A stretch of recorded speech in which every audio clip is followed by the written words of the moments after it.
Have you ever felt like money is this elusive thing you're constantly chasing? Or, that it just slips through your fingers no matter how hard you seem to work? Oh, yeah. That feeling of limitation, like there's never quite enough. It's something so many people grapple with, really. Absolutely. Well, today we're doing a deep dive into a really extraordinary text, The Money Alchemist, Transmuting Scarcity to Abundance. We're going to be focusing specifically on the introduction and the first 15 chapters, and they really lay out a revolutionary way of thinking about wealth. They really do. It's a text that, well, it dares us to challenge pretty much every preconceived notion we have about our financial reality. Yeah. So our mission here in this deep dive is to unpack some of this maybe ancient wisdom, to pull out those surprising nuggets of insight that really go against conventional thinking about wealth. And ultimately, help you remember what the book suggests your soul already knows about true abundance. Exactly. That remembrance piece is key.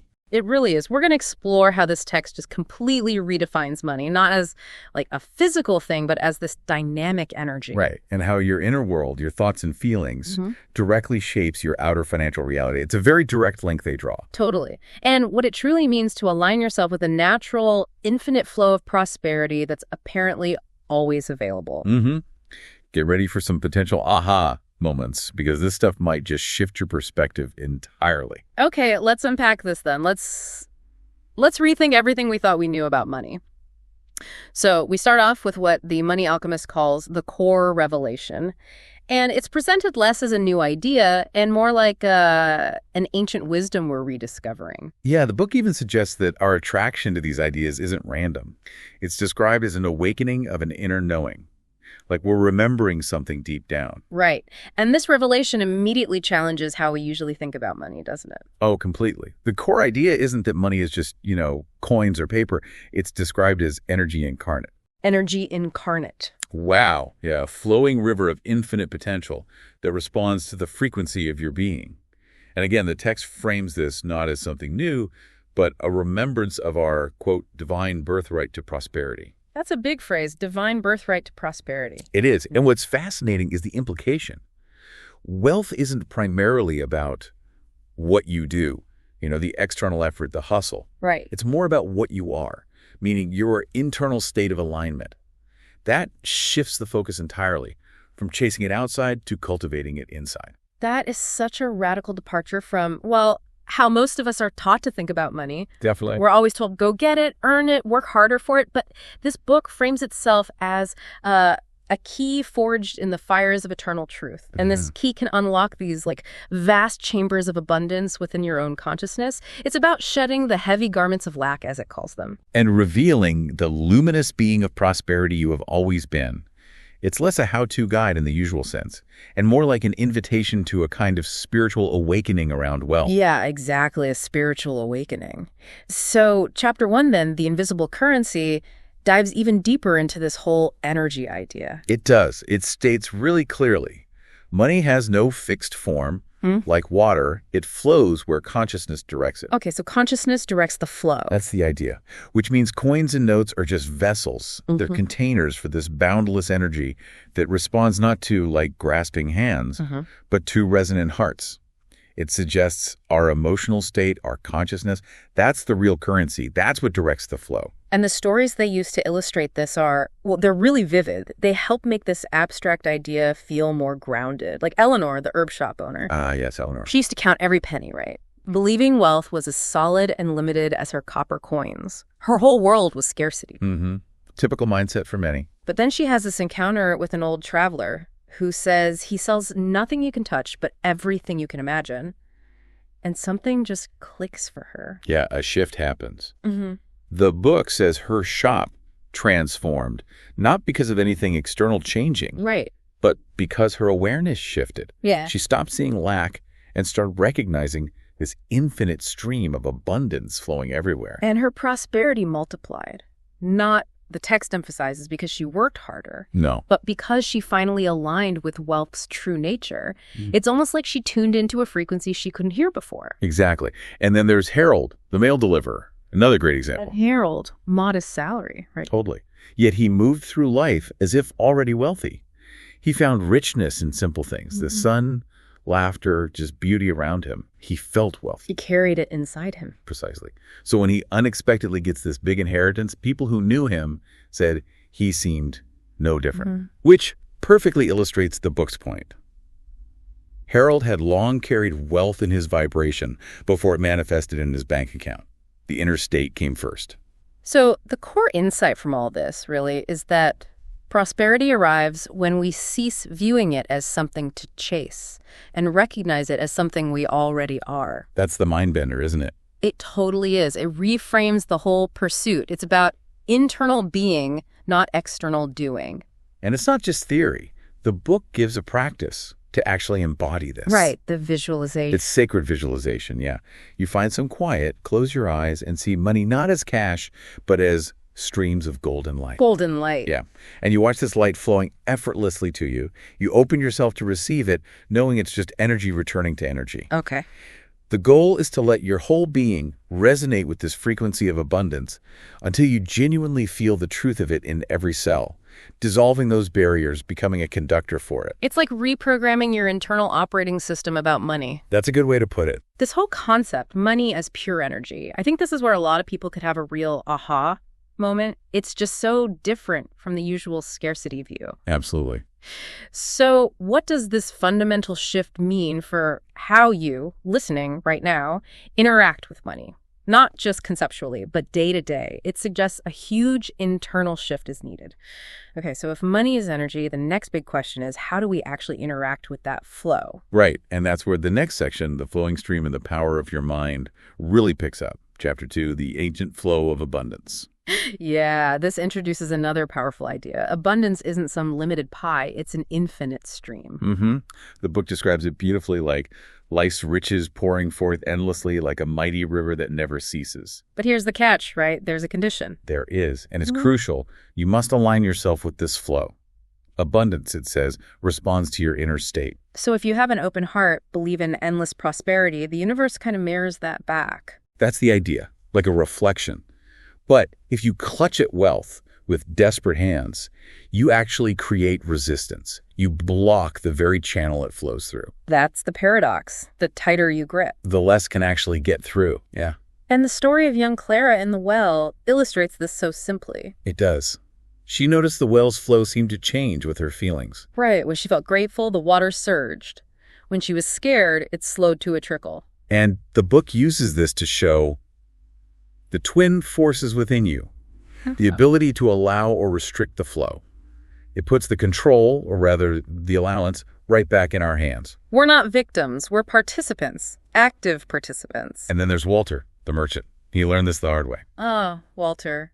Obsessively counting his coins. Yeah, building walls around his wealth, trying to control every little bit. But the more he tried to control it, the more it slipped away. Exactly. It was only when he got sick, really sick, and had to release his iron grip, let others take over, that things changed. Surprisingly, yeah. His business flourished. He discovered this paradox of abundance. By surrendering control, he'd unknowingly opened the floodgates. Wow. That's counterintuitive for a lot of people, I think. Surrendering control to get more flow. Deeply counterintuitive. Okay. Which leads to the core message. You are not meant to chase wealth, but to become a channel through which it naturally flows. Be the channel, not the hunter. I like that. And there's a practice for this, too. Okay, what is it? You envision yourself by a stream. Breathing in, you feel resistance dissolving.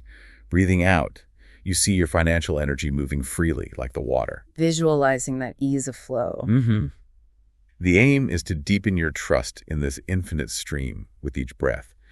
And what's fascinating here really is how often we think control equals security. Yeah, that's a standard belief. But this text suggests the opposite, that real abundance flows from trust and openness. Which makes you wonder, doesn't it? Where in your life might you be clinging too tightly? Believing control is the only way. That's a powerful question to sit with. And this idea of our inner state influencing the flow leads perfectly into Chapter 3, the magnetic mind. Right. The core concept here is that your mind broadcasts a frequency into the universe every moment. Like a radio station. Exactly like a radio station.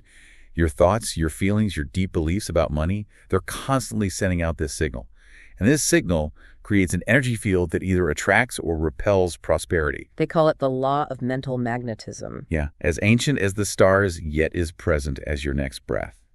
And the key emphasis is that the universe responds not just to words, but to the feeling tone behind them, the emotional resonance. So dwelling on lack sends out a scarcity signal.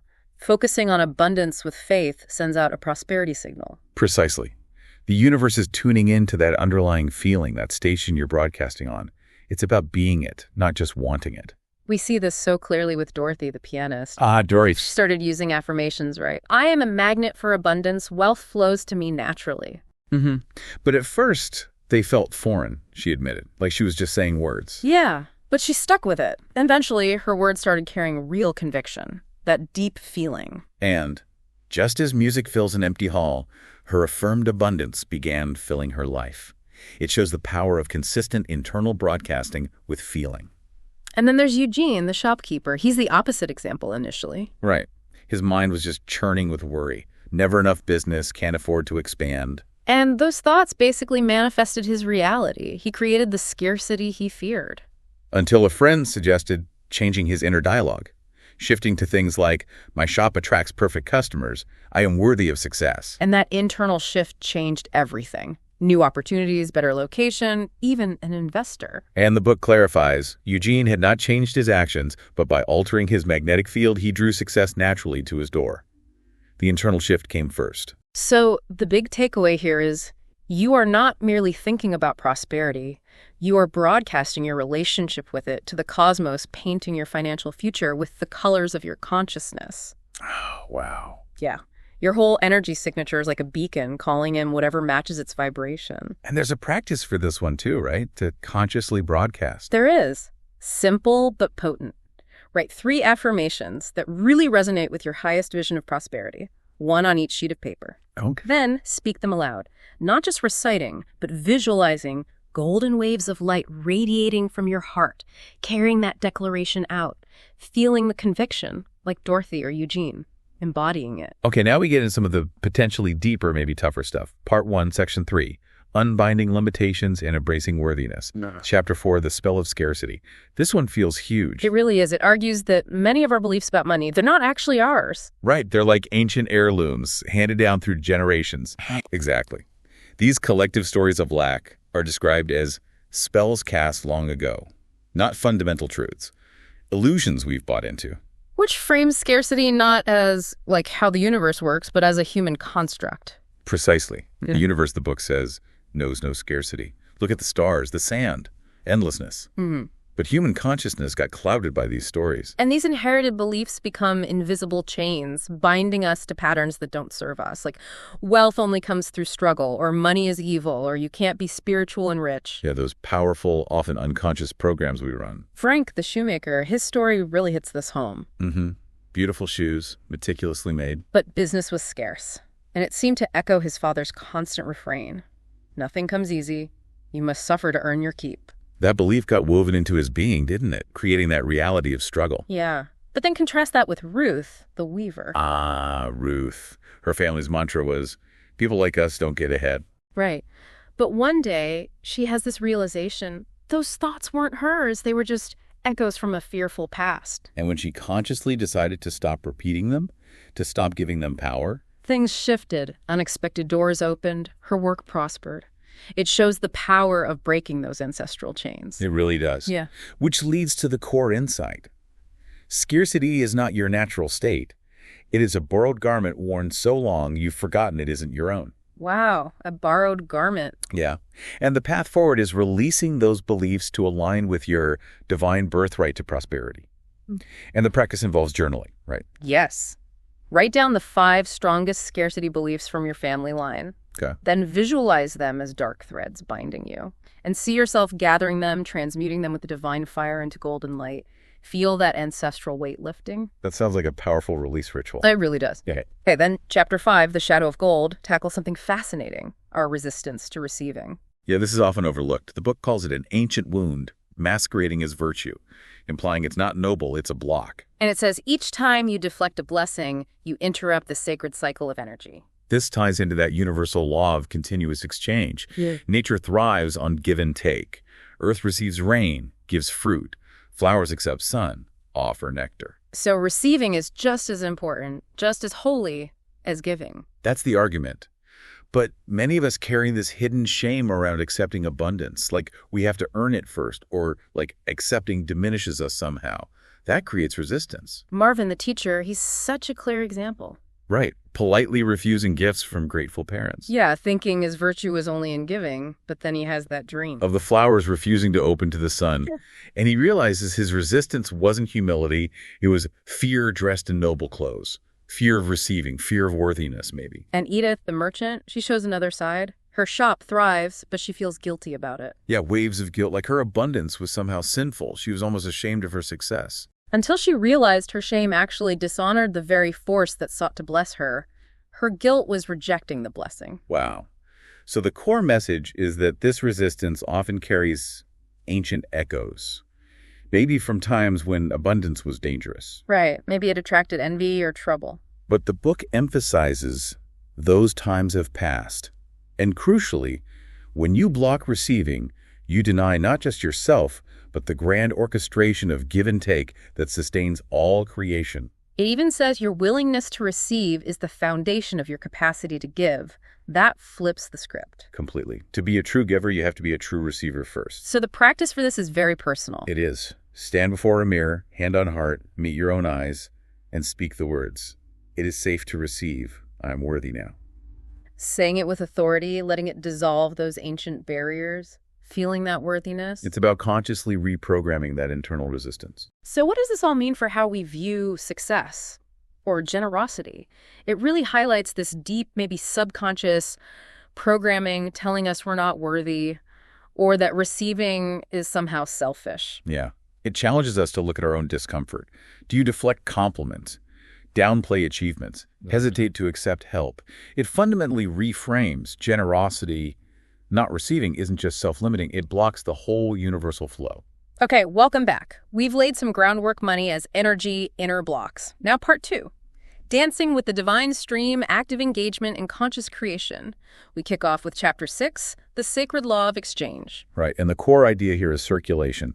The law of circulation governs all energy. Wealth needs to flow to stay pure. Like breath or water. And damming its movement through fear of loss actually creates the scarcity we're afraid of. Exactly, and the book makes this really bold statement. Money in its highest form is love made visible. Love made visible. That's quite a perspective. It is. And it points to nature again. Trees release leaves, rivers give to the ocean. They trust in replenishment. Giving and receiving aren't opposites. They're different expressions of the same force, like breathing in and breathing out, both vital. Mm-hmm. But fear of loss makes us hold our financial breath, metaphorically speaking. Raymond, the blacksmith, his story shows this perfectly. His money chest filled up, but his spirit emptied out. Yeah, coins were cold, stagnant, mirroring his fear. But when he started giving freely, mending tools for free, teaching kids his craft, things changed. New customers, new opportunities appeared. His generosity actually drew more abundance to him. Releasing the grip opened the flow. And then there's Lillian, the widow. Her story is about profound trust. Down to her last loaf of bread, facing real destitution. And she shares it with a hungry traveler, not out of despair, but whispering, "The universe provides," trusting beyond her fear. And that same evening, the unexpected inheritance arrives. The book suggests her radical act of giving, of trust, set a chain reaction in motion. So the big takeaway is, true wealth flows not from hoarding, but from participating in life's grand exchange. Yeah. Each act of genuine giving creates a ripple, returning multiplied blessings through unexpected channels. It's a universe designed for flow. And the practice is simple but active. It is. Select one meaningful act of giving today. Time, resources, energy, whatever. Offer it freely without expecting anything back. Just feel the joy of releasing rather than the fear of losing. Become part of that dance. Exactly. A small, intentional way to practice flow. Okay, then Chapter 7. Money is a mirror, not a master. Takes this reflection idea even deeper. Mm-hmm. The core concept. Money is not a master, but a mirror. It reflects with perfect accuracy the images you hold within. Which means judging wealth is judging yourself. Resenting others' abundance pushes it away from you. That's the uncomfortable but powerful truth it presents. It connects right back to inner alignment. Your relationship with money echoes your relationship with yourself. Your worth, your power, your right to prosper. Right. So healing your relationship with yourself, your doubts, fears, wounds, simultaneously heals your relationship with abundance. Money becomes like a diagnostic tool, showing you where the inner work is needed. George, who used to curse money for his problems. Yeah, if only I had more. Blaming money. Until he found his old journal and saw his own words had created that web of blame trapping him in scarcity. And when he recognized money as a reflection, not an enemy, things started to shift. He healed the inner relationship first. And Beatrice, the weaver, judging the wealthy merchants. They hoard while others starve. Bitter thoughts. And the book notes she never noticed how her own purse grew lighter with each harsh thought. Her judgment was literally repelling wealth. A direct feedback loop. It's powerful. So the core message is, the judgment you release in others returns to you as acceptance. The love you extend to wealth extends back to you as prosperity. Money mirrors your path to wholeness. It's about what you're putting out there. So the practice helps us look in that mirror. Yes. Write 2 letters to money. First, pour out all the frustration, fear, blame, get it all out. Okay, cathartic. Then write a second letter. This time, speak to money like a faithful friend, a divine messenger showing you where healing awaits. Bridging that gap between judgment and understanding. If we connect this to the bigger picture, like you said, it's not just about money, is it? Not at all. It's about our core self-perception, our beliefs about deserving. The idea that money just shows us what we believe about ourselves. It's liberating, but also really challenging for many. It forces us to look inward, for sure, which leads nicely into Chapter 8. Desire is a divine compass. Yeah, and this takes a really different stance on desire compared to some traditions. Right. It argues desires aren't selfish. They're sacred messages from the universe, calling you toward your highest expression. Divine instruction, like compass points guiding you to your purpose. Suppressing them actually silences the voice of spirit. So the desire for wealth isn't separate from a spiritual path, it's part of it. That's the argument. It unlocks gifts you're meant to share. Abundance becomes a channel to bless others. Your expansion benefits everyone. Agnes, the mother, who felt guilty about wanting more for her children. Yeah, pushing those visions away as selfish thoughts. She was silencing her divine compass, denying blessings maybe meant for her and her kids. And Earl, the gardener, dismissing his urge to learn about healing herbs as impractical. Right. But when he finally surrendered, trusted that inner calling, it led him to ancient knowledge, a healing center, and unprecedented prosperity. His desire was a seed, a blueprint. So honoring your deepest desires aligns you with the universe's plan for expansion. They aren't just for you. That's the key insight. They're part of a bigger design. And the practice is very intimate. What is it? Find quiet, hand on heart. Allow your deepest desire for abundance to surface without judgment. Breathe into it and speak with reverence. This longing is sacred. I honor it fully. Giving yourself and the universe permission for your highest good. Freeing yourself from that shame around wanting more. All right, moving into Part 2, Section 2, the vibrational blueprint and alchemical transformation. Chapters 9, 12, and 13 really weave together here, focusing on our internal state. They absolutely do. Chapter 9, the wealth frequency, puts it bluntly. The universe responds not to your actions, but to your vibration. And it says joy, gratitude, peace. Those are wealth's native tongue, the keys that unlock the vault. Which leads to that huge paradox. Wealth is attracted, not acquired. Okay, say that again. Wealth is attracted, not acquired. Right. And joy is not the result of having money. It is the magnet that draws it to you. You don't wait for things to change outside to feel wealthy inside. You embody the feeling first. Yes. Embody the feeling first and watch as reality reshapes itself to match your inner state, which lines up perfectly with Chapter 12, emotion is currency. Right, where it says our feelings are the very substance from which your reality is shaped. Mastering emotions masters the flow of abundance. Exactly.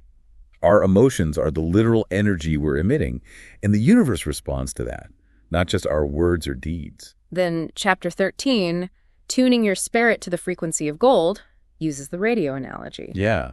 Your energetic frequency must align with what you wish to receive. Your emotional state is like music. The universe hears the song you're currently playing. Not the song you wish you were playing. So if you're playing a sad tune, that's what resonates. Not your desire for a happy one. It's about conscious choice. Yeah. Every morning is a chance to tune your instrument, your consciousness to prosperity song, deliberately choosing the music. If you're consistently joyful, grateful, you're vibrating at abundance frequency, and the physical world has to reorganize to match that. That's the claim. The inner blueprint creates the outer reality. Joan, the aging dancer, she embodies this, doesn't she? Beautifully. Her dancing was pure joy, not about money. And because of that authentic joy, opportunities just flowed to her. Students, invitations, abundance came without striving. Her joy was the magnet. And Stanley, the shopkeeper, initially broadcasting worry and burden. Until his friend said, feel better first. Shift the emotion. Right. He started practicing gratitude, genuinely enjoying interactions, and the store transformed. Opportunities, customers multiplied, all because he shifted his emotional frequency. And Gilbert, closed off by grief, finds a tiny opening through gratitude for dancing leaves. Even a small shift starts the flow. And Opal, the seamstress. Modest means, but radiating joy. People were drawn to her presence. Orders flooded in without her seeking them. Her emotional wealth preceded the material wealth. Then Leonard, the jazz pianist, playing mechanically from worry. Until he consciously chose to play from pure love. And his music soared. Opportunities flowed. The universe responded to the new vibration. And Doris, with her 30-day experiment of embodying wealth consciousness, acting as if. Yeah, walking, speaking, deciding as if abundance was already her truth. And by day 30, promotion, debts forgiven, new opportunities. Her world shifted because she tuned herself to that frequency. So the core insight is crystal clear. Wealth flows not to those who chase it, but to those who match its frequency. Your thoughts, emotions, actions, they're broadcasting a signal constantly. And the practice combines these into a wealth frequency routine. Okay, what does that involve? Start the day aligning physically, stand tall, breathe deep, move with grace for 5 minutes. Midday, spend 3 minutes noting gratitude for wealth already present, however small, feel already having. Reinforcing that feeling. Exactly. And before sleep, visualize yourself as a brilliant light, radiating prosperity's frequency, feeling that warmth. It's not fake it till you make it. No. It's about genuine internal alignment, truly embodying the state. And the universe, the text says, has no choice but to reflect that back. It's like the physics of abundance, with emotion as the core force. Physics of abundance. I like that. Which brings us to Chapter 10, Slaying the Final Shadow of Lack. This feels critical. It really is. It addresses that weird resistance or fear that pops up just when abundance seems close. Yeah, what is that? The book calls it the final guardian at the gate of your transformation. Not a sign to retreat. It speaks in voices like, I'm not ready, I don't deserve this, what if I fail? Familiar voices for many, I suspect. Oh, absolutely. But the book clarifies, these doubts are not yours. They are echoes of old stories waiting to be released. And crucially, these doubts actually stop the world from receiving your gifts, your talents. So our resistance isn't just self-limiting, it blocks the give and take flow. Exactly. Norma, with the $50,000 grant for her literacy program. Heartbreaking example. Instead of joy, she felt panic. Found countless reasons why she wasn't qualified, even though she'd won the grant. She self-sabotaged until it slipped away. That final guardian blocked her blessing and blocked her gift to the world. And Samuel, the gifted healer, turning people away. Believing himself unworthy of payment, unworthy of receiving for his gifts, always finding reasons not to step up fully. Until he faced his reflection and declared, I am worthy of this gift. I trust myself to use it wisely. And boom. Opportunities he'd been blind to suddenly appeared. He had to slay that shadow of unworthiness first. So the takeaway is huge. The opportunities you desire are not testing your qualifications. They are inviting you to rise into your true power. They reflect the greatness already inside you. It's about remembering who you are, not proving yourself. And the practice for confronting this shadow. Stand before the mirror again. Look deep, past the doubt, into your truth, and speak with soul authority. I am ready now. I trust myself to receive. Deep self-acceptance, a declaration of worthiness. So what does this all mean? It really feels like the universe is constantly trying to shower us with abundance, doesn't it? It does seem that way according to this text. And we're the ones putting up umbrellas, getting in our own way with these internal blocks, these fears and old beliefs. They're creating the scarcity. That's right. In Chapter 11, The Money Alchemist Within builds right on that. It talks about our inherent power of transmutation. Transmutation. Like alchemy. Exactly. It says, every circumstance that appears as loss carries within it the seed of greater abundance if you know how to transform its energy. taking the lead of limitation and turning it into the gold of opportunity. Spiritual alchemy? How do we do that? The key isn't fighting against what is. It's shifting your energy to align with what could be. Through focused intention and elevated emotion, lead becomes gold. You're the alchemist of your reality. Clyde, the farmer whose crops failed. Yeah, devastating frost. Most would see only loss. But he listened to an inner voice, didn't fight the situation, but planted different herbs suited to the new conditions. And those herbs thrived, brought him more wealth than his original crops would have. He transmuted loss into greater abundance by changing his internal approach. And Elaine, the shop owner, always saying business is hard. Creating her reality with that narrative. Until she consciously started speaking a new truth. I am the source of infinite value and abundance flows through me naturally. And her inner narrative shifted. And then, new opportunities, more customers, wealth flowed as if by magic. But the book says it was not magic, but alchemy. She changed the energy she was operating from. So the powerful takeaway is, your financial reality is not fixed. It is fluid, responsive to the energy you emit.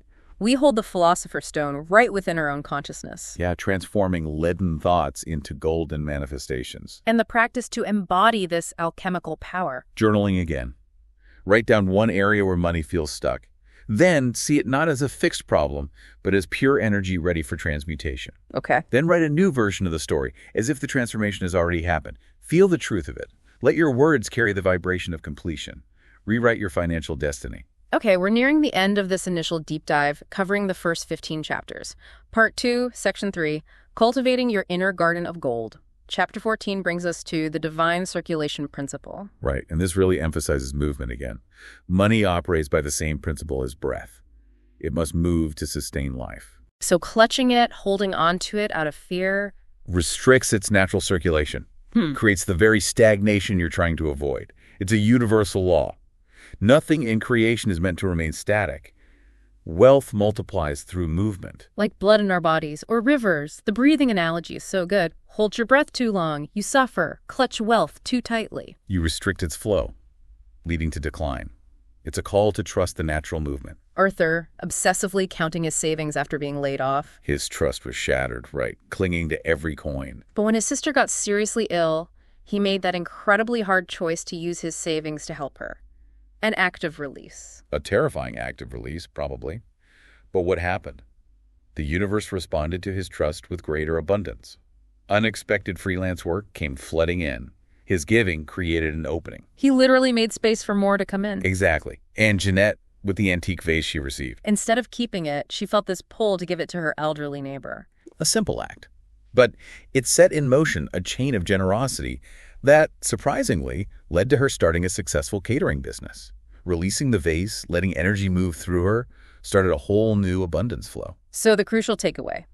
Each time you release your grip on money with trust, you create space for new abundance to enter. Giving from faith, not fear, strengthens that connection to infinite supply. It confirms your belief in flow to the universe. And the practice for this circulation. Select one financial gesture today that symbolizes your trust. Share a meal, donate, invest in a dream. Do it with complete presence, knowing that what flows out creates space for return. Priming the pump. Priming the pump, I like that. Okay, finally, Chapter 15, Planting Gold in the Garden of the Universe. This brings us back to conscious creation. Beautifully. It reinforces that intention is not mere wishing. It is the first movement of creation in the spiritual realm. All manifestation starts with clear, focused intention, the blueprint. And the power isn't just in the words, but the energy you infuse them with. Right. When desires are planted with reverence, the universe conspires to bring them forth. Like a seed, the intention is the invisible blueprint, setting things in motion. Clarity is key. Sylvia, the flower shop owner, really shows this. Meticulously writing her intentions each morning in her sacred notebook. Expanded gardens, teaching kids, more beauty. And one by one, these intentions sprouted into reality. Her unwavering clarity led to tangible results. She was designing her future. Contrast that with Gerald, the barber.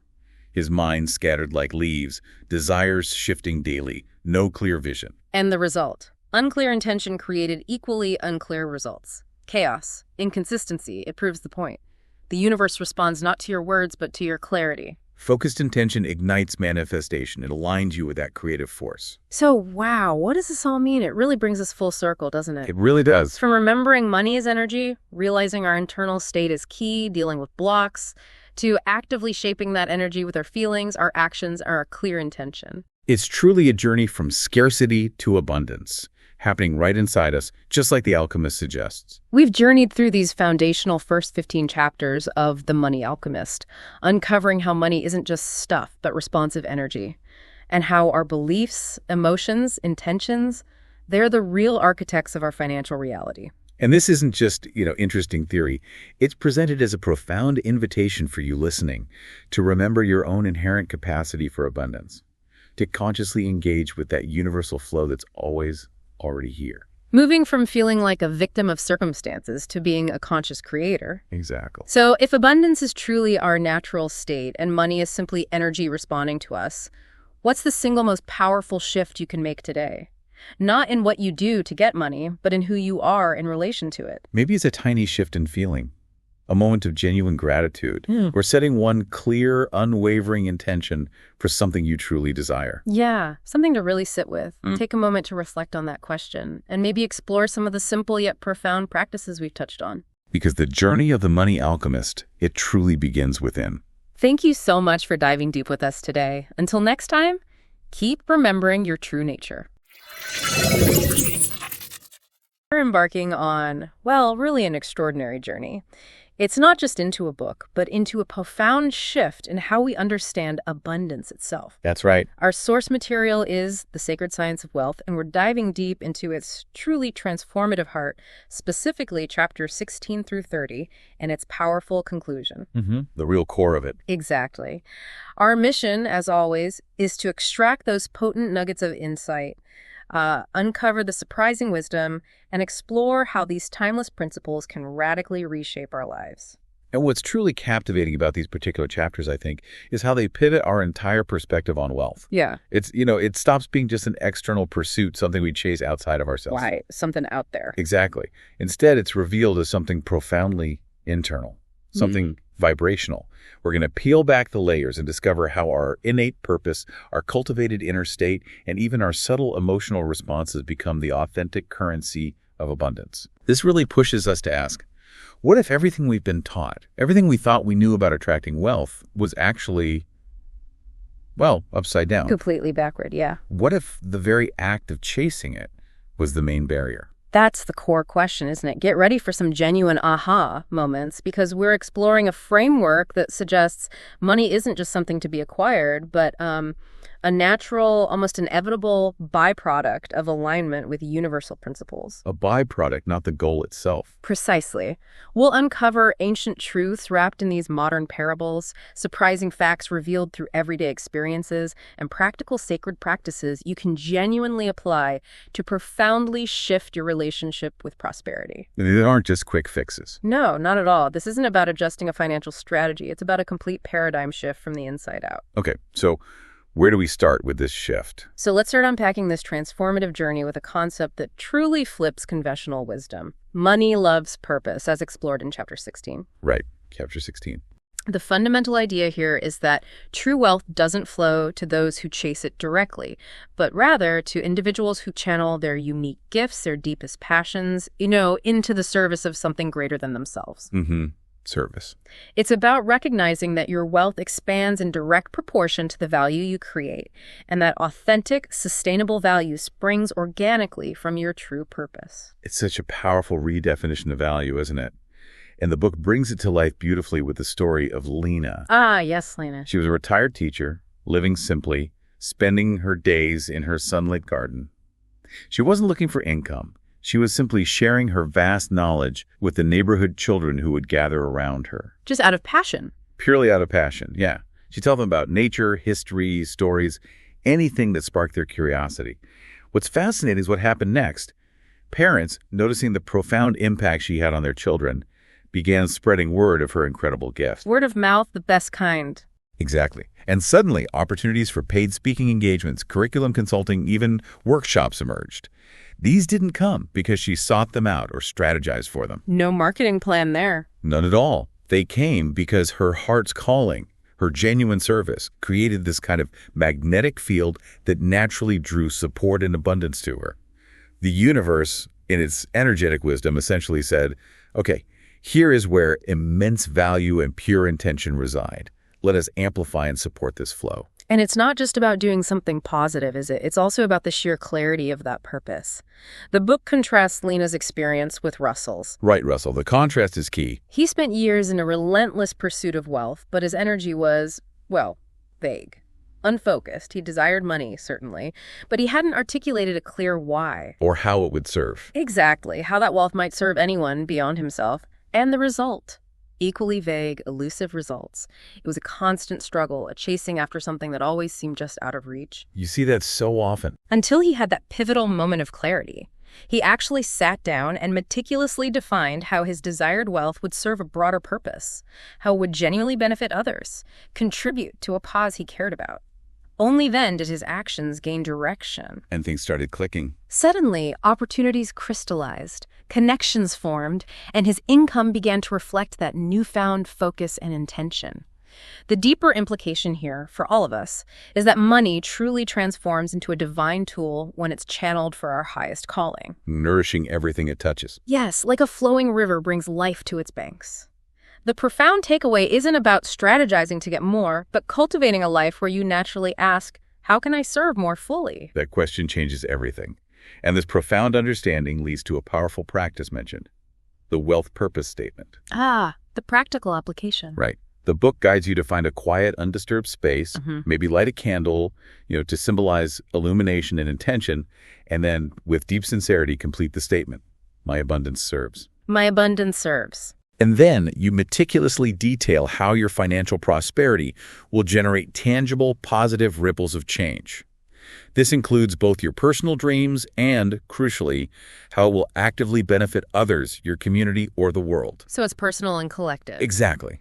It's about planting those seeds, not just in your mind, but in what the book calls fertile universal soil, infusing your desires with purpose and intention. That's a powerful exercise in aligning intent. And if we connect this to the bigger picture, this idea of purpose isn't just about what you do in the physical world. No, it's deeper. It's intrinsically tied to the vibrational frequency you emit. Which brings us seamlessly to the next crucial insight from Chapter 17, titled, The Voice of the Universe is Whispering Yes. Oh, I love this chapter title, Whispering Yes. Me too. The core principle here is beautifully simple, yet profoundly challenging. The universe communicates in the language of vibration. Vibration. Your inner state, your dominant emotional frequency, literally becomes your outer reality. There is no such thing as external rejection in this framework. Only reflection. Only reflection of what you're internally broadcasting. When you cultivate an unwavering yes within your own being, the external world has no choice but to mirror it back to you. It's a concept that demands deep introspection, doesn't it? Really looking within. Absolutely. The story of Mabel, the artist, perfectly encapsulates this. For years, she worked in her studio, her brush often trembling with doubt after each art show rejection. In there felt that. Right. She was unconsciously broadcasting a frequency of no, of not enoughness. Every critique, every passed-over piece simply reinforced this inner conviction. But then she had a breakthrough. What happened? One afternoon, as sunlight caught a painting, transforming it into what she called liquid gold, she felt an internal shift. Instead of waiting for external validation, she began to cultivate an unwavering yes within herself, a deep cellular conviction that she was an artist, that her work was valuable, that she was meant to create. She claimed it internally first. Exactly. And what happened? The external world, as if by magic, began to reflect this new internal landscape. Gallery doors that were once closed suddenly opened. Collectors who had never noticed her work appeared. Opportunities materialized as if divinely orchestrated. Wow. The universe simply matched her new vibrational signature, illustrating that our outer experience is a direct mirror of our inner state. And this isn't limited to creative fields, right? You mentioned Arnold, too. Or absolutely. Arnold's story is powerful. He desperately needed a bank loan to keep his business afloat. His anxiety, his frantic energy of I need this or else, created this dense wall of resistance around him. That desperate energy. Yes. Despite his fervent efforts, he faced firm rejections from every bank. He was, in essence, broadcasting a frequency of scarcity and desperation. Pushing it away by needing it too much. Precisely. But then, in a moment of utter exhaustion and surrender, he released his frantic grip on how the money must come. He shifted from pleading and worrying to simply knowing that what he needed would manifest. Yes, knowing, not hoping, knowing. Knowing. And the universe, now free from the resistance of his rigid expectations, responded in astonishing ways. 3 completely separate channels of abundance opened simultaneously and unexpectedly. A forgotten investment matured. No way. A client paid a long overdue invoice they'd been dragging their feet on for months. Finally. And a surprising, unexpected inheritance arrived from a distant relative. That's incredible. It just flowed from different directions once he let go. It's a powerful testament to the idea that your experience of abundance or lack isn't determined by the external economy or specific circumstances, but by your internal dialogue, your deepest convictions. So the takeaway is? The profound takeaway here is that you must consciously choose faith over fear, certainty over doubt, and meticulously align your consciousness with the very vibration of receiving. Choosing faith, choosing certainty. And there's a practice for this too, right? Yes, and for cultivating this profound internal alignment, the sacred practice is a powerful yet gentle one. The yes affirmation. Yes affirmation. Okay. Right. The book suggests that as doubts inevitably arise, and they will, because the ego is conditioned to fear change, you meet them not with struggle, but with a gentle yet firm conviction. So not fighting the doubt? No, just meeting it. You say, yes, it is coming. Yes, I believe. Yes, I can.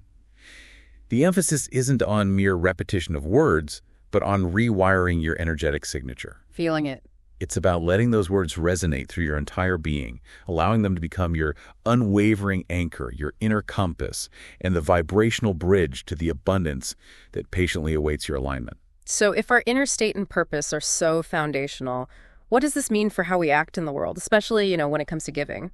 Chapter 18, Divine Compensation, unveils another deeply resonant truth. Divine compensation, okay. The core principle is deceptively simple.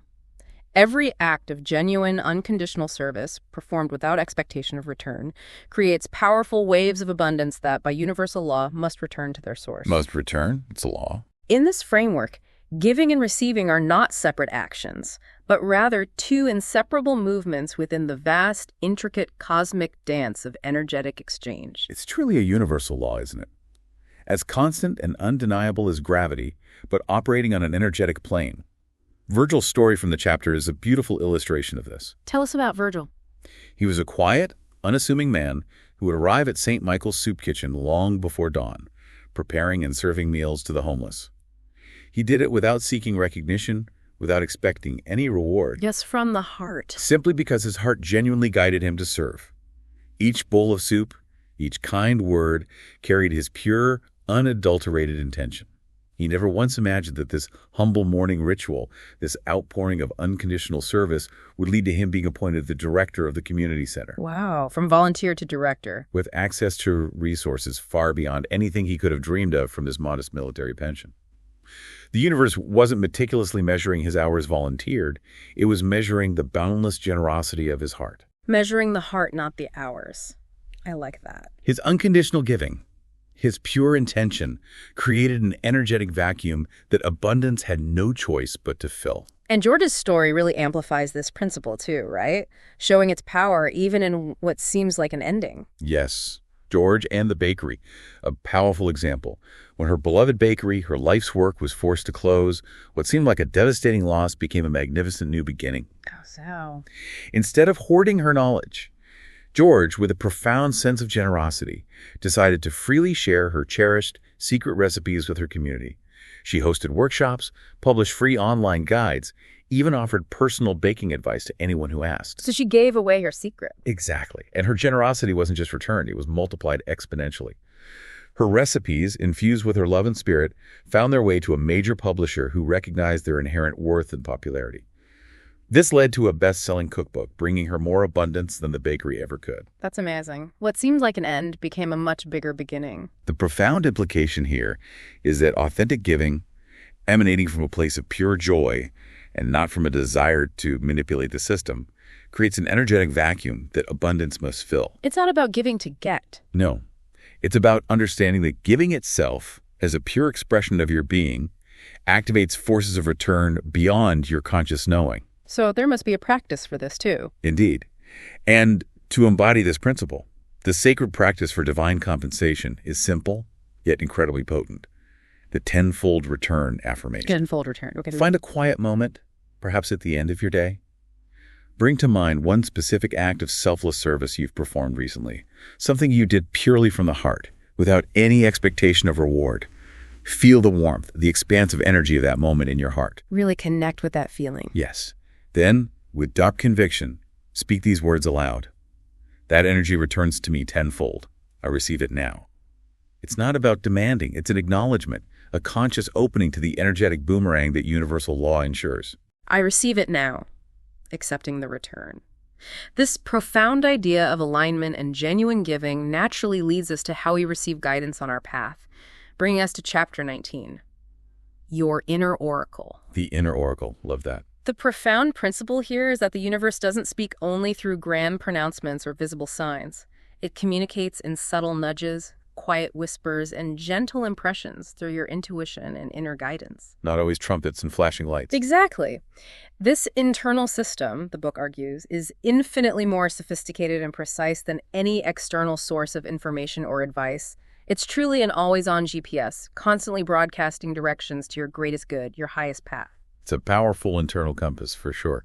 And Calvin's story is a vivid example. Calvin in the telegraph office. That's the one. He worked in a bustling, noisy telegraph office, constantly surrounded by the clatter of machinery and the frantic tapping of Morse code. But Calvin learned to listen, not just with his ears, but with his soul. Listening deeper. Amidst the chaos, he started noticing subtle impressions, quiet hunches about investments or business dealings that arose unbidden, seemingly out of nowhere. These weren't based on logical analysis or market research. They were a deeper inner knowing. Trusting the gut feeling. Exactly. When he began to trust and follow these seemingly irrational whispers, he consistently found himself guided to opportunities that others, relying solely on external data, completely overlooked.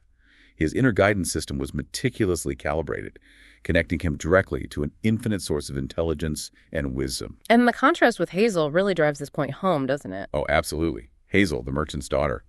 She too felt those same subtle promptings, those intuitive nudges. But unlike Calvin, due to her upbringing and a pervasive sense of doubt, she repeatedly ignored her heart's whispers. Opting for the sensible path. Right. What seemed sensible or logical on the surface. Time after time, she watched as significant opportunities, intuitive insights that she had dismissed, passed her by. Each missed chance, each missed opportunity taught her a costly lesson. Learning the hard way. It was only when Hazel finally reached a point of exhaustion with external struggle and completely surrendered to these subtle urgings that her true path to prosperity miraculously revealed itself. The book profoundly states that doubt is nothing more than the ego's attempt to control what the soul already knows. Wow. Doubt is the ego's attempt to control. That's powerful. Isn't it? The significant takeaway here is this. Your higher self, your inner oracle, is ceaselessly broadcasting directions to your greatest good through intuition, synchronicities, and quiet knowing. The critical question for us then becomes, are you truly listening? And more importantly, are you trusting that inner voice above all others? Mm-hmm. So the practice. Precisely. And the sacred practice to foster this inner listening is the aligned action prompt. Aligned action. Okay. The book suggests you find a moment of stillness, perhaps sitting in a quiet room, or simply pausing wherever you are. Place your hand gently on your heart, take a few deep, grounding breaths, and then ask with sincere openness without any attachment to the answer. What would aligned action look like today? Just ask and listen. The key, the book emphasizes, is to then trust whatever thought, feeling, or impression comes to you without forcing it, without questioning its logic in that initial moment. It's about cultivating that deep inner listening and acting from that space of intuitive knowing. Trusting what comes. Okay, here's where this journey gets really fascinating because our next set of insights reveals that our internal emotional state and our fundamental sense of worthiness are far more critical to attracting and sustaining abundance than we might ever imagine. Ah, the inner landscape. Crucial. We're moving from external actions to internal vibrations. Chapter 20, Building Your Energy Bank, proposes a radical idea. Your emotional state is your true currency. Emotions as currency, that's a mind bender. Isn't it? Every feeling you consciously cultivate, every emotion you allow to proliferate is an investment in your energetic field. And that field inevitably draws experiences that match its frequency. So joy compounds. Joy compounds, gratitude multiplies, and inner peace pays incredible dividends. It's an energetic economy. It's a complete paradigm shift in how we view our emotions, right? not just as reactions, but as active forces. Yeah. Millie, the humble laundry shop owner, discovered this truth in a very practical way. Millie's ledger. Yes. As she meticulously recorded her daily earnings, she began, almost instinctively, to note her prevailing feelings alongside the numbers. She realized that worry was a constant energetic withdrawal, doubt severely depleted her reserves, and fear created significant energetic debt. And emotional accounting. Exactly. But joy, pure unadulterated joy, compounded like interest. She observed a direct correlation. On days when she consciously maintained high, positive vibrations, feeling appreciation for her work, joy in her interactions, peace in her routine, unexpected blessings would appear. Like what? A particularly generous tip, a new and loyal client walking through the door, an easier, more efficient way to complete her tasks. The universe wasn't just responding to her physical actions. It was primarily responding to the energy behind them. The energy came first. Her internal energy ledger, she found, became far more valuable than her external financial one. And Burkal, the grocery owner, had a similar realization, right? He did. Burkal made an equally profound discovery. Each morning before his shop doors opened, he would stand in his storeroom, not checking inventory, but deliberately filling himself with a deep sense of appreciation. Appreciating what he had. Gratitude for his simple shop, for his ability to serve his community, for the abundance of fresh produce, for the opportunity to connect with his neighbors. He literally stored these feelings of appreciation like precious inventory in his heart. Emotional inventory, love it. And the results were remarkable. His shop began to prosper effortlessly, without the strain or frantic marketing he'd once felt was necessary. Customers began to remark on the palpable sense of peace and calm within his store, often staying longer and buying more. The atmosphere shifted. His entire life transformed, not through traditional business strategies, but through cultivating what the book aptly calls emotional wealth. The profound implication here is crystal clear. Your energy creates before your actions do. Before the action? Consciously choosing and cultivating elevated emotions establishes an unshakable vibrational foundation that naturally, almost magically, attracts material abundance. The universe responds first to your inner state, to the energetic signature you emit, not just your frantic external movements or desires. So how do we practice this? How do we audit our energy? To put this into practice, the sacred exercise is the sacred energy audit. It's an invitation to open your own internal energy ledger and become acutely aware of your energetic flow. Okay, like Millie did. Exactly. On one side of a journal, you record your emotional deposits, those moments of genuine joy, deep peace, profound gratitude, or invigorating excitement.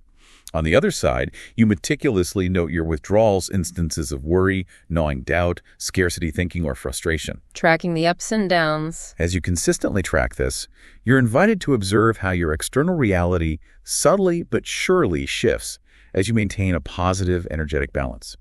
It's a daily, tangible reinforcement of the core truth. Your feelings truly are your fortune. Your feelings are your fortune. Wow.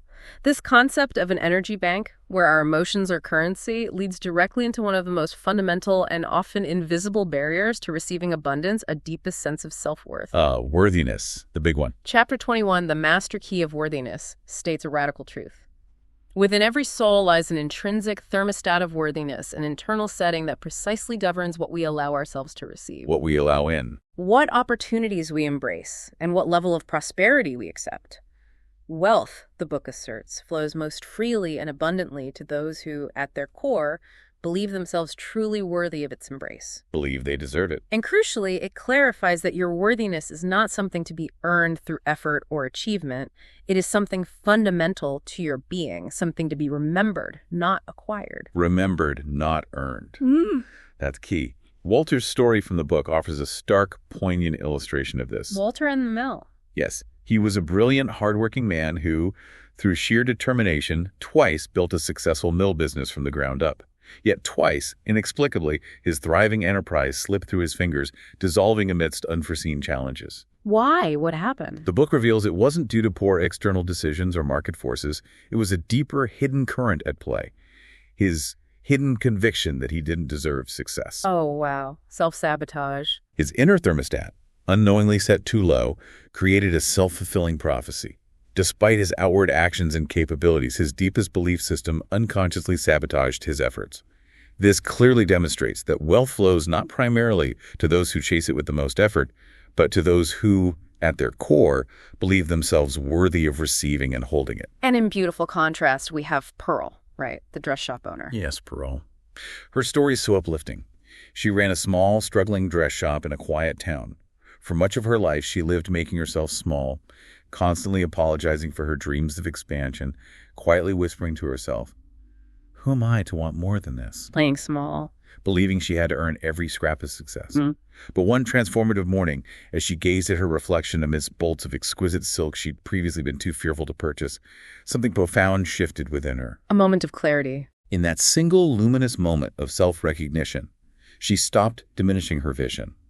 She chose, consciously, to embrace her worth, to acknowledge her inherent right to thrive. And the universe, now aligned with her expanded inner state, responded almost immediately. How quickly? Within a few short months, her modest shop blossomed, transforming into the town's most sought-after and beloved boutique, attracting clients from far and wide. The undeniable implication here is monumental. The universe, in its perfection, cannot override your deepest judgment of your own worth. It can't give you more than you believe you deserve. Exactly. Denying your worth inadvertently builds a massive dam against the natural eternal flow of abundance, but accepting, acknowledging, and embodying your inherent worthiness dissolves these self-imposed barriers, allowing abundance to flow freely and effortlessly into your life. So important. How do we practice aligning with worthiness? And the sacred practice to align with this fundamental truth is worthiness alignment. It's a simple yet incredibly powerful ritual. The book guides you to place your hand gently over your heart. Feel its steady rhythm and life-giving pulse. Then, with profound conviction and allowing the words to resonate deeply within yourselves, speak these affirmations aloud. I am worthy of wealth. I am worthy of ease. I am worthy now. I am worthy now, not later. No. Precisely. The goal is to allow these timeless truths to sink past the superficial conscious mind and into your deeper being, replacing ancient doubts, fears, and inherited beliefs of unworthiness with the timeless, irrefutable truth that your worth was never something to be earned. It simply is a birthright of your existence. This profound shift in understanding that our internal state dictates our external reality completely redefines how we typically think about effort, strategy, and hard work, doesn't it? Totally turns it on its head. It brings us to chapter 22, Money as a Sacred Service. The core principle here is truly counterintuitive for many. Money responds to energy, not merely to grueling effort. Energy over effort, that's the core. Wealth, in this framework, is not conceptualized as prey to be hunted down and captured through relentless exertion. Instead, it's presented as a powerful, benevolent force that aligns naturally with your spiritual frequency. Drawn to alignment, not ambition. Exactly. It is drawn to clarity, not desperation, to alignment, not frantic ambition. Hank, the restaurant owner, lived this distinction, didn't he? Yes, Hank's story. He was the epitome of hard work, chasing every opportunity from dawn until midnight, pushing himself to the brink of exhaustion. By conventional measures, his restaurant was successful. But true wealth, the sense of ease and abundance, remained elusive. The hamster wheel. Always. Just one more deal, one more expansion, one more arduous task away. It wasn't until his body, quite literally, surrendered from the relentless pace, forcing him into a period of profound stillness and quiet, that he discovered the truth. Money responds to energy, not effort. Forced stillness led to insight. In that newfound silence, he began to perceive the universe trying to guide him, whispering precise directions and opportunities he'd been far too busy and too exhausted to hear. He learned that when you cultivate an inner state of peaceful abundance and trust, money naturally flows toward you, rather than needing to be wrestled into submission. And Lois, the dance teacher, illustrates the other side of this beautiful paradox. Right, Lois. Effortless flow. She never once strategized about profit margins, market share, or how to monetize her passion. She simply poured her heart, her entire being, into every graceful movement, every enthusiastic student, every single class she taught. Just pure passion. Her passion, her genuine love for dance, created a powerful magnetic field that effortlessly drew students, resources, and unexpected opportunities to her studio. Wealth flowed, the book beautifully describes, as naturally as music through her life. As naturally as music. Beautiful. The fundamental takeaway for us is profound. Your true power lies not in frantically doing more, but in consciously being more aligned with your purpose, more clear in your intention, more deeply in tune with your highest energetic expression. Being overdoing. Abundance, in this sacred science, flows naturally to those who simply open their arms in perfect trust, knowing that all they seek already exists within the infinite field of possibility. So trusting and being, and the practice. Yes, there's one for this too. And to embody this deep truth, the sacred practice is the money serves declaration. Money serves. Okay. Take your journal, find a quiet moment, and write in the present tense, with as much feeling as possible, exactly how money serves your highest life. Present tense, as if it's already happening. Yes. For example, you might write, my wealth enables me to travel the world and learn from diverse cultures, or my abundance allows me to support causes I deeply believe in, or through my prosperity, I am able to create a sanctuary of peace and beauty for my family. Connecting money to service and joy. The power lies not just in the words, but in feeling the truth of these declarations resonating throughout your body as you write them.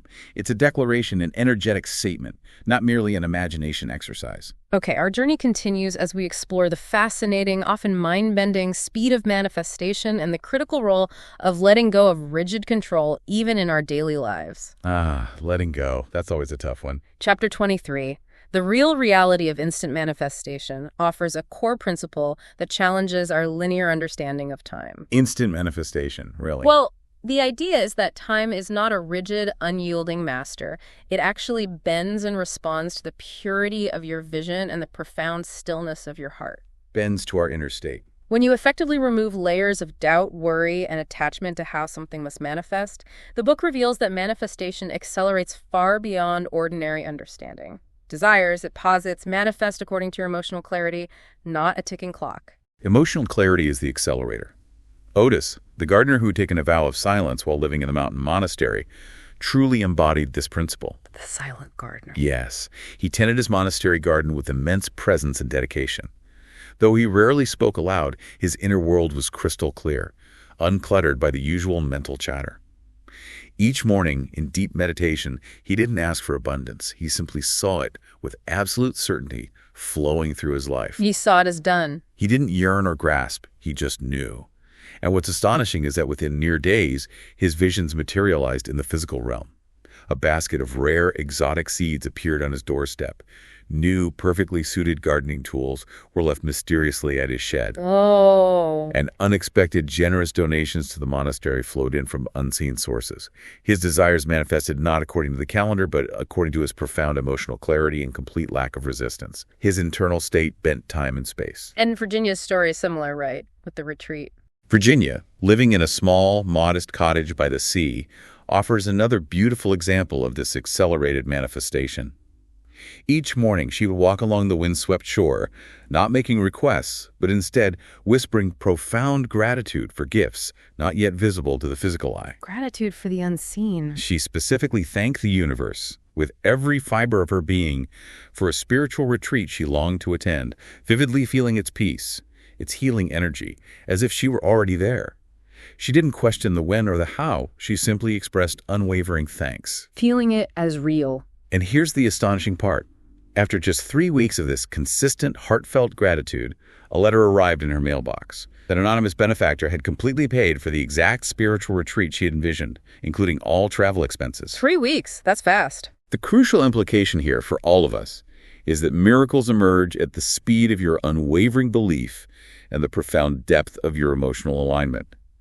To experience this supernatural swiftness, you must release resistance, maintain an exquisitely pure vision, and stand in absolute, unwavering faith that it is already done. Releasing resistance, pure vision, unwavering faith. And the practice for this.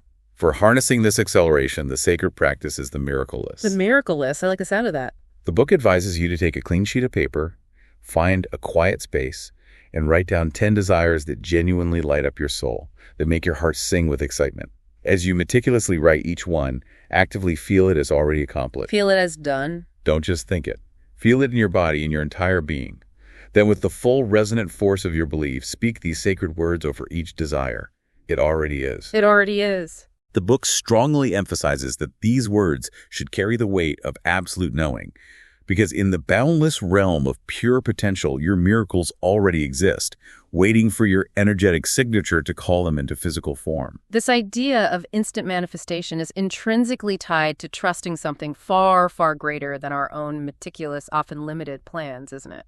Absolutely. It requires deep trust. It leads us directly into chapter 24, letting the universe surprise you. Oh, I love surprises from the universe. The core principle here is profoundly liberating. The universe operates through an infinite multitude of channels, most of which remain completely invisible and unknowable to our careful human planning and logic. Infinite channels. We only see a few. When you consciously, deliberately release your rigid grip on the how, when you stop trying to micromanage every single detail, you then open yourself to a torrent of possibilities that are truly beyond your wildest imagination. Your role in this sacred science is emphatically not to orchestrate every single detail of your manifestation. Get out of the universe's way, essentially. Yeah. Stan, the engineer, serves as a quintessential case study here. A meticulous planner. Yes. He was a master of meticulous planning, mapping every conceivable path to wealth with perfect calculations and precise strategies. Yet, despite his extraordinary efforts, abundance remained stubbornly elusive, constantly slipping through the cracks of his rigid frameworks. Plans didn't work. Then, a dramatic, completely unexpected layoff forced him into a space of profound surrender, a state he hadn't experienced in his adult life. In that space of release, something truly shifted. What happened? A former colleague, out of the blue, reached out with an opportunity that defied all logic, a partnership in a thriving, innovative business that aligned perfectly with his skills and passions. Yet it was one he never would have planned for. The universe had a better plan. He learned that his meticulously crafted plans, however brilliant, drew from a finite, limited well. But surrendering control allowed him to tap into an infinite, boundless stream of potential that far exceeded his conscious imagination. And Estelle, the seamstress, mirrors this divine paradox beautifully. Estelle's trust. She had diligently tried every conventional path to expand her small business, endless hours, tireless marketing, penny pinching, all to no avail. One morning, utterly exhausted but with a flicker of newfound hope, she simply whispered into the quiet air of her workshop, "I trust you, universe. Show me the way." Just a simple surrender. Later that very same day, a stranger, a kind, elderly woman who was a retiring boutique owner, approached her out of the blue. Within weeks, Estelle found herself the owner of a fully equipped, beautiful shop, gifted to her by someone who felt inexplicably guided to pass on their legacy. Incredible synchronicity. What appeared on the surface as mere coincidence was, in this sacred science, profound synchronicity. The powerful takeaway for you, then, is this. The how of your manifestation is fundamentally not your domain. Let go of the how. Trust that abundance will flow through the most efficient, often the most unexpected, and frequently the most miraculous means, channels your rational mind could never have possibly conceived or planned. So how do we practice letting go of the how? There's a practice for that, too. The sacred practice to embody this profound surrender is the better way, release. The better way, release. Okay. Choose one area of your financial life where you know you've been exerting rigid control, perhaps over a specific investment, a meticulously detailed business plan, or a seemingly hopeless job search. Take a deep, cleansing breath, and as you exhale, physically and mentally say aloud, "I allow the universe to show me a better way." I allow the universe to show me a better way. Feeling the release. Feel the immediate, palpable relief as you consciously release this burden of control to a higher, infinite wisdom. Trust that what unfolds from this space of surrender will not only meet but far exceed your most careful calculations and finite plans. Building on his powerful foundation of trust and surrender, the next step in our journey is about shifting our entire perception of when wealth truly begins. When does it begin? Now. This profound truth is beautifully explored in Chapter 25, the wealth ritual of the present moment. The core principle here is radical. Your relationship with abundance, your very experience of it, doesn't begin in some distant future, contingent on external acquisitions. Not when I get X. Exactly. It begins profoundly in the smallest, most overlooked moments of your present experience. The universe, in its wisdom, responds not to your future plans or desperate future desires, but to your present vibration. You must consciously claim, embody, and feel richness in this very breath right now. Claiming it now. Caleb, a diligent factory worker living in a small industrial town, offers a beautiful, relatable example of this. Caleb watching the sunrise. Yes, he initially felt foolish, even slightly guilty, for pausing on his way to work to simply watch the sunrise, or for taking an extra moment to savor his morning coffee. What good was fleeting beauty, he reasoned, without tangible wealth? Thinking it was unproductive. Yet, something deeper within him, a subtle, intuitive knowing, urged him to continue these seemingly insignificant acts. As he consciously chose to savor his morning coffee, to smile genuinely at the wildflowers pushing through cracks in the pavement, to feel profound gratitude for the simple strength in his hands and the rhythm of his breath. Finding wealth in the small things. He was unknowingly practicing the art of being wealthy now. His vibrational wealth expanded exponentially because the universe, as the book explains, responds directly to your present vibration. Each time you postpone joy, each time you tell yourself, I'll be happy when I achieve X, or life will be better after I get Y, you are, in essence, pushing abundance further and further away into a perpetually receding future. Pushing it away by waiting for it. Bernadette, who owned a modest but heartfelt dress shop, perfectly illustrates the profound consequences of postponing joy. Bernadette waiting to celebrate. For years, she told herself, once I have more customers, then I'll truly celebrate. Once I expand the store, then I'll feel successful. She was, in essence, decorating her future with happiness and success, while leaving her present moment barren, devoid of true appreciation. Living in the when. Until one day, a profound realization dawned on her. Waiting for external wealth to feel wealthy was like waiting for a downpour to plant her garden. The natural order was reversed. Feeling first, form follows. She began, consciously and deliberately, treating her small, humble shop as if it were the finest, most sought-after boutique in Paris. She placed fresh flowers on the counter, played elegant, uplifting music, and greeted each customer as if they were royalty, regardless of how much they spent. Embodying the wealthy boutique owner now. Within months, her inner energy had not only transformed her shop's atmosphere, but her entire reality, attracting an influx of new, enthusiastic customers and unexpected opportunities. The powerful implication for you is this. The law of creation flows from inside out.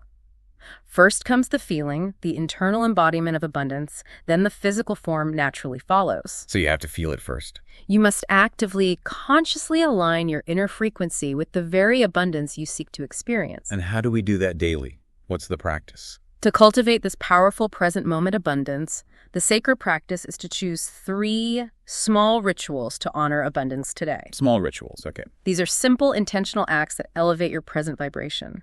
Examples the book suggests include lighting a candle at dawn and dedicating it to gratitude for the unseen opportunities already unfolding. Taking a mindful walk through your neighborhood, consciously imagining you're walking on golden ground, feeling the earth beneath your feet as pure prosperity. Walking on golden ground, I like that visual. Or intentionally smiling throughout the day, knowing that your joy itself is a powerful, undeniable magnet for all good. These seemingly simple acts, performed with deep presence and intention, become powerful portals to expanded abundance. Simple but powerful.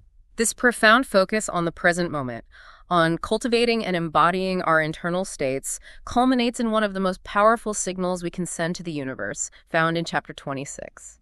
The field responds to joy. Joy as a signal, not just an emotion. Exactly. The core principle here transcends mere emotion. It states that joy is not simply a fleeting feeling. It is a fundamental signal to the universe, an active, potent force of creation. When you emit pure, unadulterated, unconditional joy, you are actively aligning yourself with the highest possible frequency of receiving. The highest frequency. Eugene's story is incredibly moving and deeply illustrative here. Eugene the singer. In a quiet rural town where grief weighed heavily on his shoulders following a personal loss, he would, despite his pain, open his windows each morning and sing. He sang not to chase away the grief, but to honor it, to allow his spirit to express itself authentically. Singing through the pain. His powerful voice, resonating across his empty rooms, began to fill them with a pure, unbridled joy. He wasn't consciously asking for wealth or opportunities.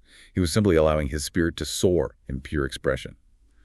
And unknowingly, he was broadcasting an irresistible frequency that abundance could not ignore. What happened? Within months, neighbors, drawn by the beautiful music, began stopping by.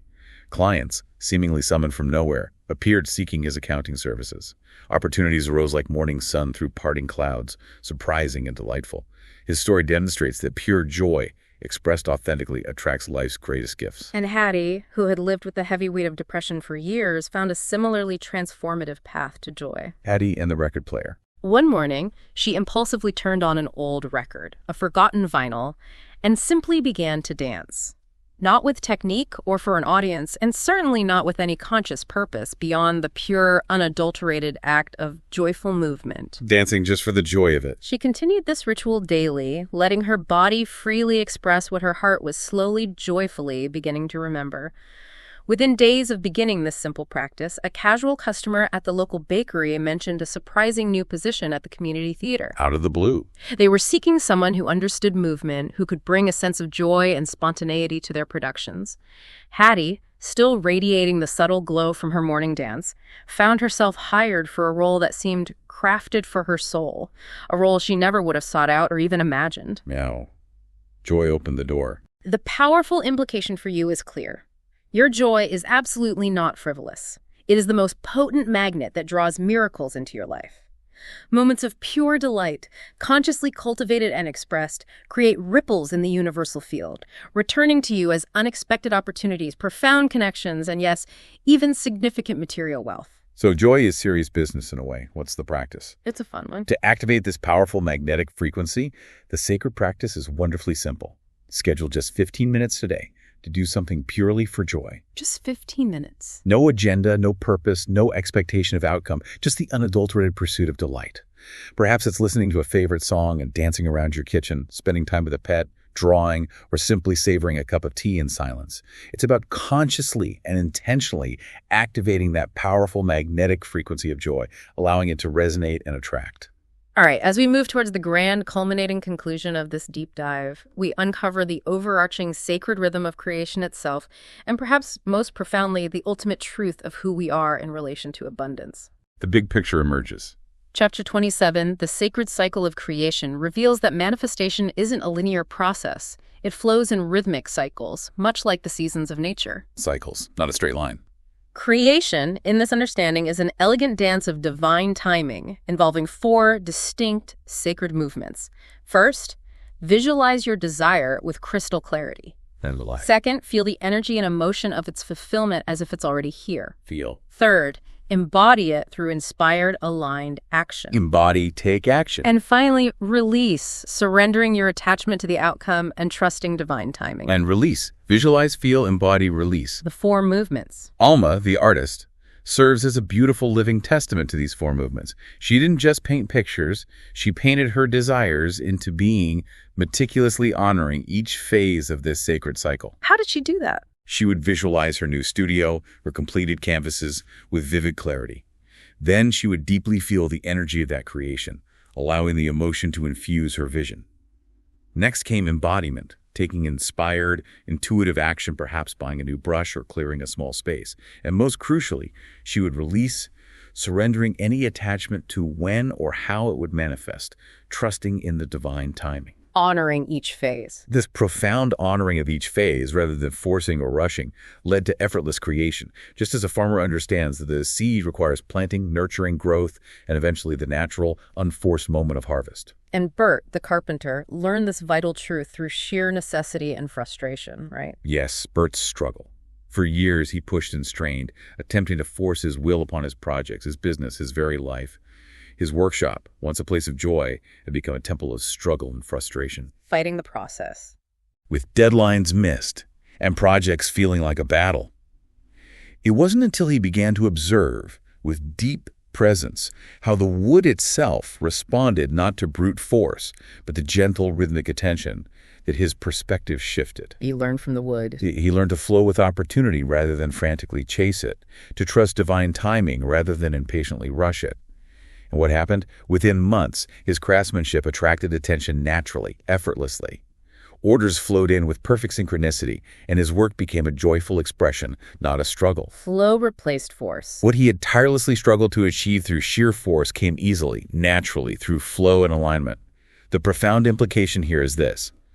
Your manifestations, like all natural creation, require this sacred rhythm.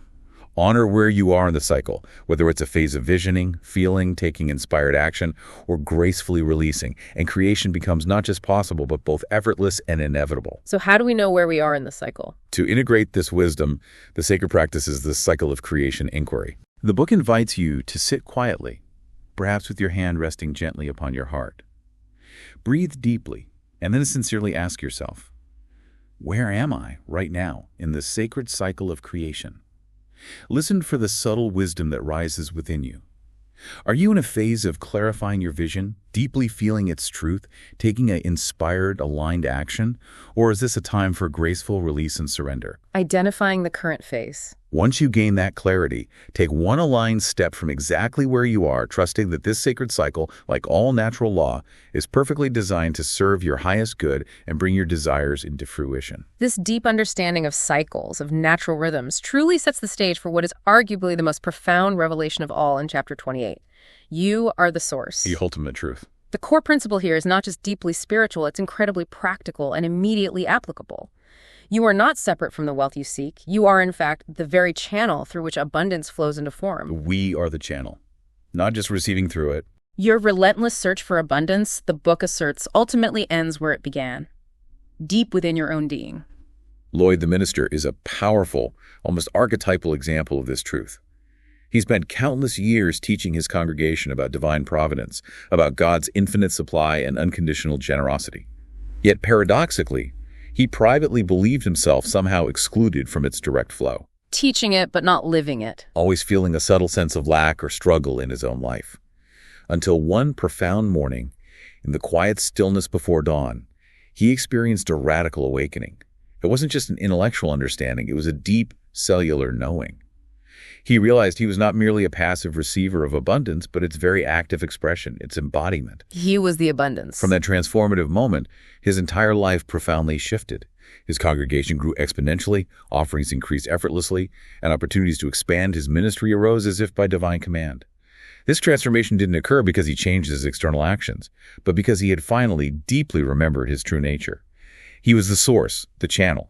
And Delilah, the bookseller, experienced a strikingly similar revelation. Delilah in the bookshop. For decades, she attributed her shop's success or failure to every conceivable external force. The volatile economy, aggressive competitors, even the unpredictable weather. She firmly believed that abundance was a fickle game of chance, dependent on factors outside her control. Blaming the external. Then, one quiet autumn evening, as she lovingly arranged her beloved books on the shelves, a profound wisdom stirred within her heart. It was a revelation that shook her to her core. She realized with absolute clarity that she had been the source of her abundance all along. She was the source all along. Wow. Every moment of prosperity, every joyful customer, every perfectly timed new arrival of books in her life had ultimately flowed from her own consciousness, her own belief, her own vibrational state. As Delilah truly embraced this monumental truth, her bookshop transformed from merely a store into a vibrant, thriving sanctuary, a living testament to her inner abundance made manifest. That's incredible, the power of that realization. The colossal implication for you, the listener, is truly monumental. You are not a desperate seeker of abundance. You are, in essence, abundance itself, taking form and expressing through you. Every perceived limitation, every nagging doubt you've held, was but a delicate veil concealing the vast, inexhaustible wellspring of prosperity that you have always inherently been. We are the wellspring. How do we practice that? There's a declaration for this one. To embody this ultimate truth, the sacred practice is the I am the source declaration. I am the source. The book guides you to stand tall, perhaps placing your hands firmly on your chest, feeling the power and life force within you. Then you repeat with profound conviction, allowing the words to resonate deep within your being. I am the source. The universe expresses wealth through me. Feeling that power within, I am the source. It is an active, powerful embodiment of this foundational, ultimate truth.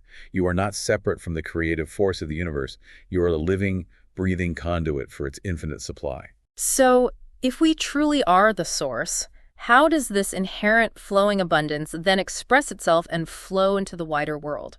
Chapter 29, Wealth as a Ripple, answers this beautifully and expansively. Wealth as a ripple, moving outwards. The core principle is that true wealth flows most generously where joy grows. and it is intrinsically meant to ripple outward, touching lives far beyond your immediate own. When you align with this expansive, generous purpose, abundance doesn't just flow to you, it multiplies through you, blessing not only your life, but every life it touches in its magnificent journey. Multiplying through us.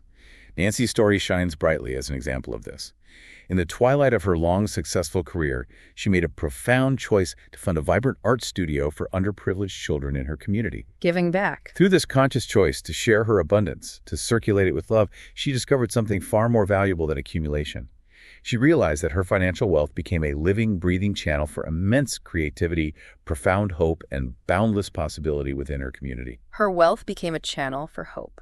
Her abundance, in this new understanding, wasn't measured by what she retained or accumulated in her accounts, but by the profound, far-reaching ripples of positive change she actively set in motion, transforming lives and fostering joy. And Clarence, the humble shopkeeper, exemplified this long-term ripple effect vision. Clacks of the Community Center. He lived a remarkably simple, unassuming life, but he dreamed expansively.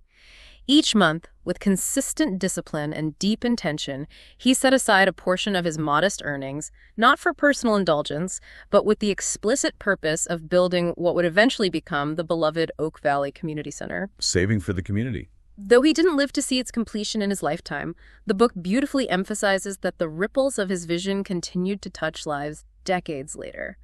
Generations of children learned to read within its walls, the elderly gathered there for companionship and solace, and countless dreams took root and blossomed because of his selfless, ripple-generating generosity. His ripples continued long after him. That's legacy. The profound implication for you, the listener, is crystal clear. Your legacy, your true impact, is actively alive in every single choice you make today, particularly in how you circulate your abundance. The universe, in its perfect wisdom, multiplies what you circulate with love, demonstrating that abundance is a living, dynamic force, continuously seeking expression through acts of service and generosity. So how do we start creating those ripples consciously? The practice is simple but meaningful. To foster this outward flow, the sacred practice is the sacred ripple commitment. Okay. Take a quiet moment, place your hand gently over your heart, and deeply reflect. Then, in your journal or simply in your mind, write down one specific, concrete way your current or future wealth can actively serve others, starting today, even if it feels like the smallest act. Even small acts count. Absolutely. Perhaps it's buying a coffee for a stranger in line, making a small but consistent contribution to a cause you deeply believe in, or simply sharing your knowledge and wisdom freely with someone who needs it. Trust that as you consciously bless others, as you initiate these positive ripples, the universe's infinite abundance flows even more freely and powerfully through you in perfect reciprocal exchange. And finally, this entire transformative journey culminates in what Chapter 30 exquisitely refers to as the golden life. The golden life, the culmination. The overarching principle here is the ultimate liberation. True wealth flows not from endless frantic striving, not from a relentless pursuit of more, but from a deep, profound alignment with universal forces. Alignment, not striving. The golden life, in the sacred science, isn't measured in dollars, accolades, or material possessions.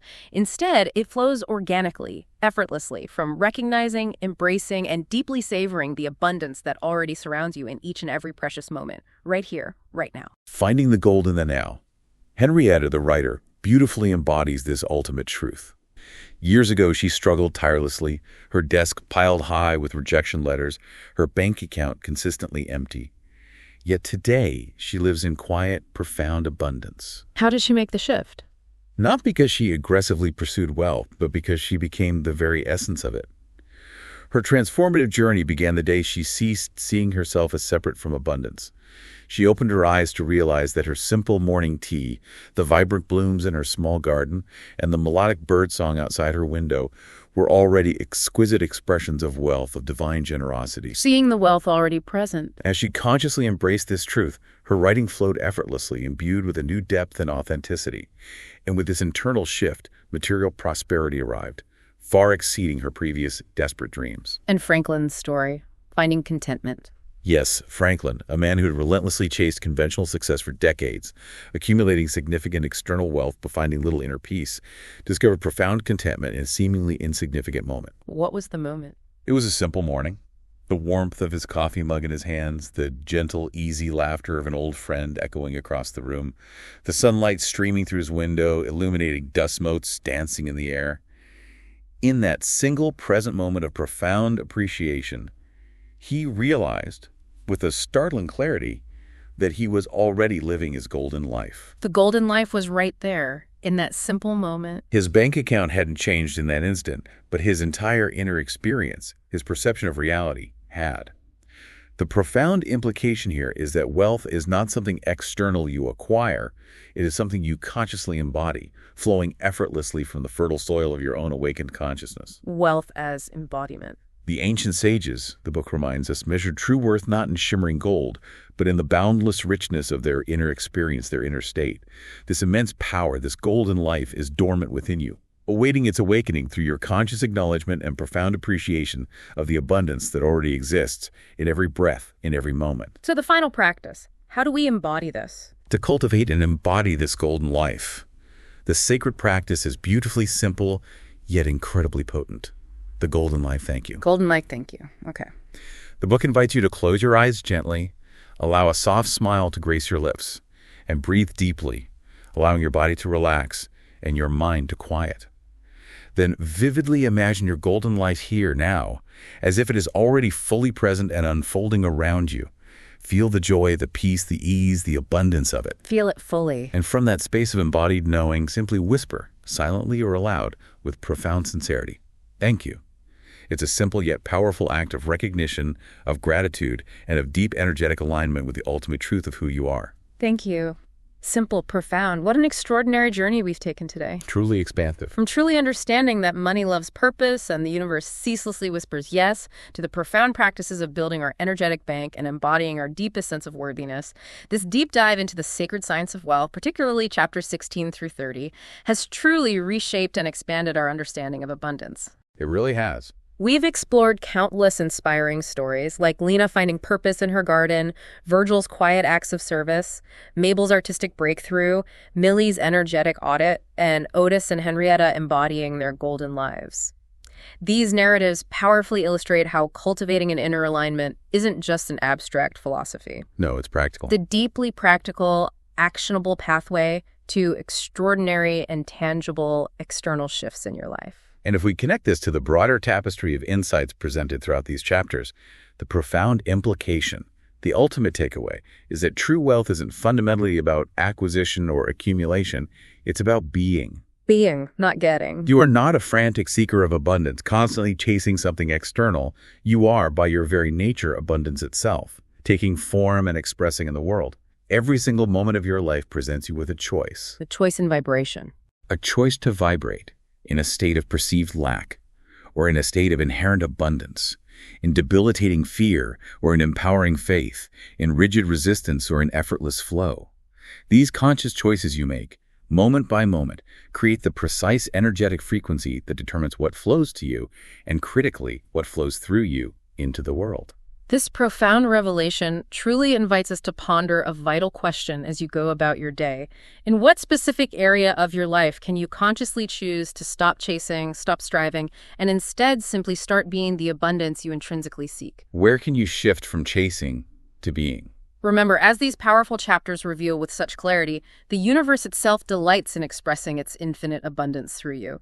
It is patiently waiting only for your conscious permission, your unwavering alignment, your open arms of acceptance. You are the magnet, you are the gold, you are the very abundance you seek. Let every morning be your new beginning, a fresh opportunity to align. Let every conscious breath refresh your profound connection to the infinite wellspring within. The sacred practices shared within these chapters aren't merely tasks to check off a list. Not just homework. No, they are profound gateways to enter again and again, deeper each time. They are your daily bread, your spiritual sustenance, your essential energetic tune-up. Step forward now, not as one who desperately seeks, but as one who profoundly knows. Knowing, not seeking. Not as one who merely wants, but as one who is. The river of abundance flows eternally, ceaselessly, and in truth, you are that very river.